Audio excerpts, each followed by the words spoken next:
Hello, third graders. Welcome back to Miss Nazaripour's third grade online. I have a great read aloud for you today. We're going to read a book I particularly like called Those Shoes by Mary Beth Foltz. But before we get started, I just wanted to say, I know it's the beginning of the third week we've not been together, and I sure am missing you. But one thing that's really helping me get through this time is knowing that I can come onto this channel every day and read a book to you and know that you're in your homes being safe and healthy and listening to the book. One thing I'm really enjoying is reading your thoughts on the book as you send me the pictures of them. Please keep doing that. It really fills me with joy to be able to hear your guys' great thinking again. So we're going to be reading Those Shoes today, and just like we did last week, we're going to be thinking about character traits. Last week we read Chrysanthemum, and we thought about the character trait that best described Chrysanthemum. Remember that a character traits are words that describe and help us understand a character. In order to figure out which word best describes the character, a reader has to pay really good attention to the things that a character says, the things that they feel, the things that they do, and the thoughts that they're having. We did all of that together last week as we thought about Chrysanthemum, and we decided that Chrysanthemum in that book was happy, proud, brave, loving, and hopeful. Those were the words that best described her. Today we're going to be doing the same thing, but for our new character in Those Shoes, whose name is Jeremy. I did put a list of words down here to help us think about some pretty common character traits that you might see often. I know that's kind of hard to read on the camera. I'm going to read it for you. And this is not an exhaustive list. That means these are not all the character traits that there can be. This is just something to get us started, third graders. So a character might be selfless, respectful, responsible, cooperative, creative, loving, hopeful, bossy, shy, athletic, smart, nice, hopeful, kind, friendly, talented, funny, playful, happy, generous, proud, brave, thankful, careful, nervous, or caring. As we read this book today, Those Shoes, we're going to be thinking about those character traits and figuring out which one would best describe who Jeremy is as a character on the inside. So before I get started reading, I always read the blurb. The blurb on this book is on the back, so I'm going to go ahead and read that. All Jeremy wants is a pair of those shoes. The shoes everyone at school seems to be wearing. But his grandma tells him they don't have any room for want, just need. And what Jeremy needs are new boots for winter. So third graders, before we get started reading, let's think about the difference between a need and a want. I know that something you need is something that will keep you healthy, something that will keep you safe, something that will help you to survive. For instance, when it's snowing and it's super cold, we need something to keep our feet warm. That's where winter boots come in. A want is something that we would like, something that would fill us with happiness or joy. So a need is necessary, where a want, I want you to think about that as a little extra. So Jeremy wants these new pairs of shoes. Let's see if he needs them.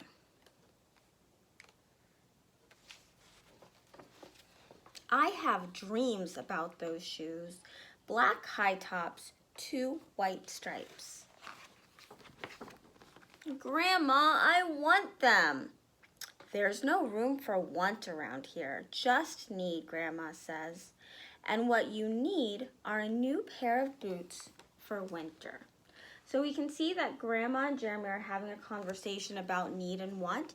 And we also learned something about Jeremy's identity. We've learned that Jeremy has enough in his home to cover what he absolutely needs, but no extra.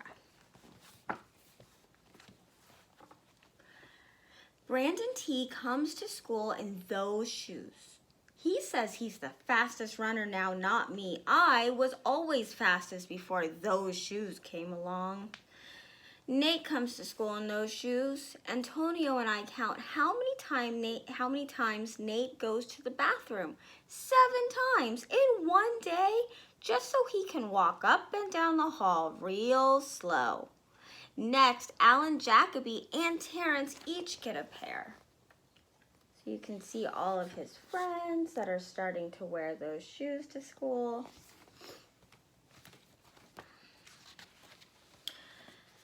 Then one day, in the middle of kickball, one of my shoes comes apart. Looks like you could use a new pair, Jeremy, Mr. Alfrey, the guidance counselor, says. He brings out a box of shoes and other stuff he has for kids who need things. He helps me find the only shoes that are my size. Velcro. Like the ones my little cousin Marshall wears. They have an animal on them from a cartoon I don't think any kid ever watched. So I can tell right now Jeremy is feeling maybe he's feeling disappointed that he has to wear these shoes and also embarrassed that his shoes had a blowout. A shoe blowout is what I call it when the sole of your shoe breaks. When I come back to the classroom, Alan Jacoby takes one look at my Mr. Alfrey's shoes and laughs. And so do Terrence, Brandon T, and everyone else. The only kid not laughing is Antonio Parker. At home, Grandma says, "How kind of Mr. Alfrey." I nod and then turn my back. I'm not going to cry about any dumb shoes. But when I'm writing my spelling words, every word looks like the word shoes. And my grip is so tight on my pencil, I think it might break.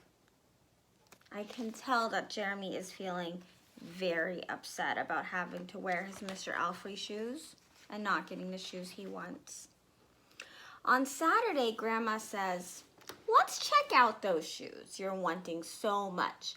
I got a little bit of money set aside. Might be enough. You never know." At the store, Grandma turns those shoes over so she can check the price. When she sees it, she sits down heavy. "Maybe they wrote it down wrong," I say. Grandma shakes her head. I can infer from Grandma's reaction and the fact that she's shaking her head that the price of those shoes is really high. Then I remember the thrift shops. Friends, a thrift shop is somewhere where you can buy second-hand clothes. So sometimes people take clothes that no longer fit them or they don't need anymore to a thrift store, and then you can come and buy them at discounted or cheaper prices. Then I remember the thrift shops. What if there's a rich kid who outgrew his or got 2 pairs for Christmas and he had to give them away? We ride the bus to the first thrift shop. Black cowboy boots, pink slippers, sandals, high heels, every kind of shoes except the ones I want. We ride the bus to the second thrift shop. Not a pair of those shoes in sight. Around the corner is the third thrift shop. I see something in the window. What do you think he sees? Can you spy them? I can't. Let's see. Black shoes with 2 white stripes, high tops, perfect shape, $2.50. Those shoes. My heart is pounding hard as I take off my shoes and hitch up my baggy socks. How exciting, Grandma says. What size are they? I shove my foot into the first shoe, curling my toes to get my heel in. I don't know, but I think they fit. Do you think they fit third graders if he has to curl his toes? Grandma kneels on the floor and feels for my toes at the very end of the shoe. "Oh, Jeremy," she says, "I can't spend good money on those shoes that don't fit." I pull the other shoe on and try to walk around. they're okay, I say, holding my breath and praying that my toes will fall off right then and there. But my toes don't fall off. I buy them anyway with my own money, and I squeeze them on and limp to the bus stop. Sorry. You can see he squeezed on the shoes. At home, a few days later, Grandma puts a new pair of snow boots in my closet and doesn't say a word about my 2 big feet shuffling around in my 2 small shoes. Sometimes shoes stretch, I say. Grandma gives me a hug.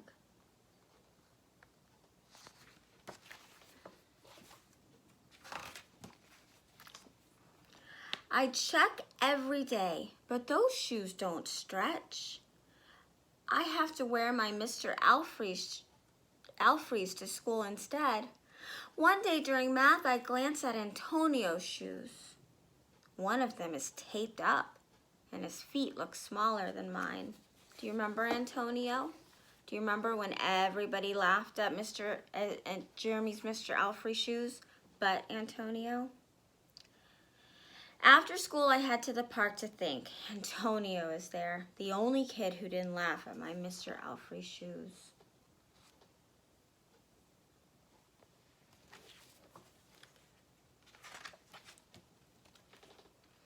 We shoot baskets. A loose piece of tape on Antonio's shoe smacks the concrete every time he jumps.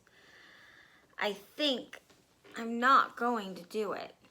Third graders, I can infer that the reason Antonio probably didn't laugh at Jeremy and his shoe blowout is because he's had similar experiences.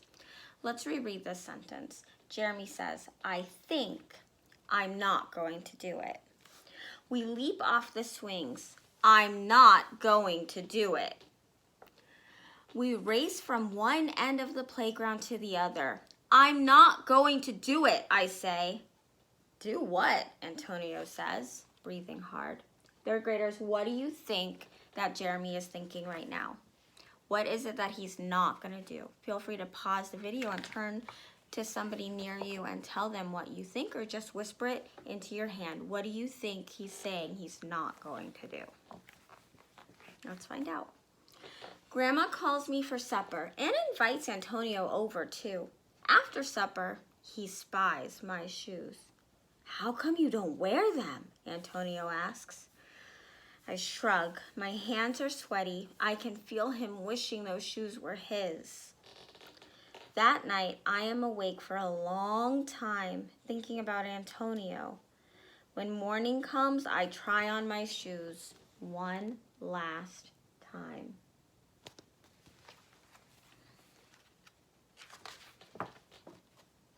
Before I can change my mind, those shoes are in my coat. Snow is beginning to fall as I run across the street to Antonio's apartment. I put the shoes in front of his door, push the doorbell, and run. So Jeremy just gave his most precious shoes, the one he worked so hard to find, he just gave them to Antonio. At school, Antonio is smiling big in his brand new shoes. I feel happy when I look at his face and mad when I look down at my Mr. Alfrey's shoes.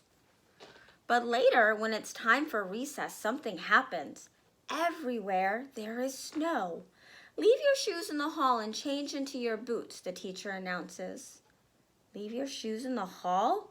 That's when I remember what I have in my backpack. New boots, new black boots that no kid has ever worn before. Standing in line to go to recess, Antonio leans forward and says, "Thanks." I smile and give him a nudge. Let's race. See why I love this book? What a great friend Jeremy is. He really went out of his way to help somebody out, even though it meant he didn't get something that he wanted. So what I want us to do right now is think about all of the things we learned about Jeremy. We learned that he really, really wanted shoes. He couldn't stop thinking or talking about them. He asked Grandma for them. Then we learned that he took his grandmother to find the shoes when she said maybe they could buy them to thrift stores. So he was trying hard to find a way to get these shoes. He went to all the 3 thrift stores before he found them. He bought the shoes even though they didn't fit. He wanted them that badly. But then he noticed that his friend Antonio, who was the only one who didn't laugh at him, didn't have a good pair of shoes, and that his feet were smaller. And he made the decision to take the shoes he really, really wanted and kept trying to fit into and give them to Antonio. What kind of person do you think that makes him on the inside? I want you to think of a word in your head that describes what kind of guy Jeremy is on the inside. What kind of person would give his favorite pair of shoes away to a friend? Think about it. I'm going to go through and reread some of these character traits. Selfless. Selfless means thinking more about others than yourself. I can tell that Jeremy was really thinking more about Antonio because he gave Antonio the shoes. So that is one word that I think really describes who Jeremy is on the inside. Other words that I think from here might work are loving, hopeful. He tried to squeeze his feet into those 2 small shoes every day. Kind, friendly, generous. So, caring, that's another one down there. So I want you to think about those words we read or any words that you know, and I want you today to turn to the next blank page in your journal, which you'll need. If you have it, go ahead and turn there now. If not, pause the video and go get your journal, or any piece of paper and pencil will do. Write the date, it's 3-30. Write the title, Those Shoes. The question is, what is a character trait that best describes Jeremy? Be sure to use evidence from the text. So you can use any of the character traits that I read today. You can use any character trait that you know, but think of one word that describes who Jeremy is on the inside based on all of the things that we learned about him today. I would like you to write your answer to this question. Remember to write in full sentences. I could start this sentence saying, a character trait that best describes Jeremy is blank because blank, and then give your evidence. Remember, you must always give evidence from the text, okay? I look forward to reading all of your responses to this question. I hope you loved this book as much as I do, and I hope today you find some way, some really small way or a really big way to be kind and generous to someone in your life, just like Jeremy was to Antonio. It doesn't have to be a big thing like giving away shoes. It might just be sharing a smile or thanking somebody for something kind they do to you. I thank you for spending this time with me. Talk soon, 3rd grade.